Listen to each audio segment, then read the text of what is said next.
Assalamu alaikum warahmatullah. Salifala kona na chuma na kasahabo.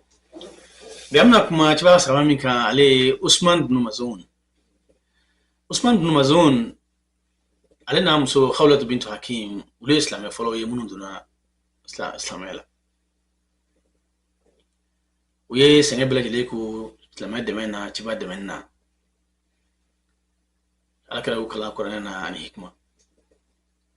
Sigara le mo follow munu tara habasha Usman bin Mazun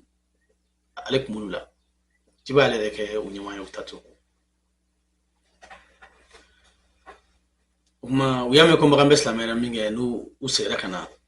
na soro halbi ma ka torabi Islamo kan doni. Uma سنة خالد بن وليد علفا الوليد عليك يا مغان واتي باي عليك يا مغان يموي دوني سرافي اني كما دون سرافي اما سون اسلام فيو اي غلو دا تيبالا كافا كو تيباي ماجيسيان كو تيباي كورتي بوناي كون اجينا كوسبي كالي كجانا دو فاي عليكم بي عثمان بن مزون تمافنا Aparko Islamera, Ugaslamo Toro, Aliaka Tanga Blasina, Usman Mazunka. Okuma Sigara, Slamo Bulumagono. Usman Mazun, Alinaika for Slamotoka Toro Aliniana. Ni Kafi Toa Mika Alitanga. Ananama Akoko, Nijigala, Nijanika Tangako. Ajani toro e sabato kama ima chibaka sabawi mimbe chibaka kalanga chibabu daru arkamla maslamo sabawu ni chibaka hadamadiya kaba ambla sara kusabe Usman bin Mazun chibaka lega hijra ga ta Madina alifana ahadima tara antibaka ngosnu kusabe amso khawla alekum yi chiwaga football moy khawla kumina so wacha chiwaga so wacha dolla chiwa muso amba Aisha ale ay khawla nana afarfa galendo fi mata kana alla halashan iledo ayininga ko ale chekera zahidwe dalika ajara jenko abishun dungodo ate dunyina make artist nga fini na madu ala bli okuma amba Aisha yoda chiba kloga kijina waka chiba ye Usman bin Mazun wole kana ayininga ko alaysa laka fiya uswatun hasana yala ima jogo san mawntani na wa neka sunna asum wa uftir nabi sun men sun tige أقوم وأنام ما شو جوك إنه يسلي شوفه مسنو وفنا وأوين على مؤونة أهلي أبغى دمايا بالونيني أنيكا أكلتو أسمعونا وما Usman mazuni تبغى تفهميا كذا كافو يصير إسلامي ke kasoro imi yareje nivan na do kashila idna do imsu kashila amal maslamo Usman Mazun de kunye chiba ninga ko alefara sambeshu kuma chiba ya jira kafo atizaga sambeshu ale chiba abishu ai ga chiba bi tle sawa shum kalo kuma chiba ya tlijuna ma asigara ko ba maslamo Usman bin Mazun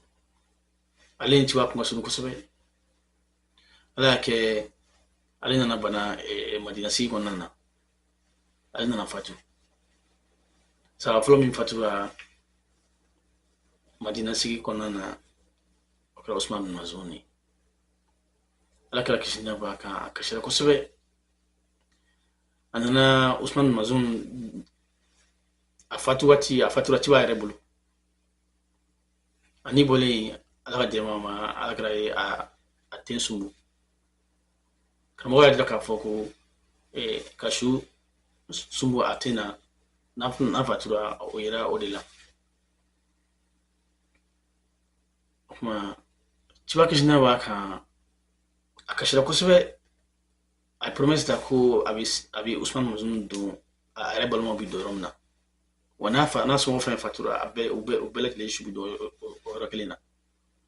ciba ye o bɔ sira ma fo ka taa Fatum sa yɛrɛ ma ciba sɔngɔ fɛn banna a bɛɛ donna Usman Mazun don su don yɔrɔ min na n'o silamɛw ka bɔ dɔ ye Madina al-Baqi n'o silamɛw o kuma Usman Mazun ale muso Khawla ale min kun ka surun ciba la kosɛbɛ o bɛ ciba ka haminakow ɲɛnabɔ a kɛra ciba ka furubolomaw ye kuma ciba muso fɛn furu ale bɛ kɔɲɔ labɛn ka fɛnw kɛ ala nana kɛ komi a cɛ fatura a nana furu ɲini ciba fɛ ciba k'ale yɛrɛ furu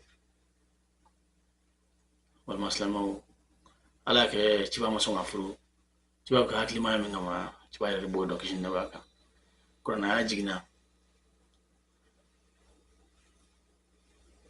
وامرأة مؤمنة إن وهبت نفسها للنبي إن أراد النبي أن ينكحها خالصة لك من دون المؤمنين والله سلامه الله سبحانه وتعالى كو مؤمن مسلمي ni aya yɛrɛ ciba ma furu la o kuma a dagalen don ciba ye ni muso fɛn ye a yɛrɛ dama a ka furu a dagalen don ciba ye a ka furu khalisatan laka min duni mu'minina o bɛnnen o ciba la nka o bɛnnen tɛ mu'mini tɔw la ala ka ala jira k'a fɔ i bɛ se ka muso furu fo ka se naani ma nka ciba a dagalen don ciba ye muso fɛn mana furu ɲini a fɛ ciba bɛ se ka muso furu fo ka kɛ min ka d'a ye o ala kira ka fisamaniya ye jinɛ b'a kan ma ala y'a kɛ Usman Mazun ale fatulen kɔfɛ ale muso Khawla n'ale ye furu ɲini ciba fɛ nka ciba ma ale furu ale tun y'an ba Khadija tɛ muso ye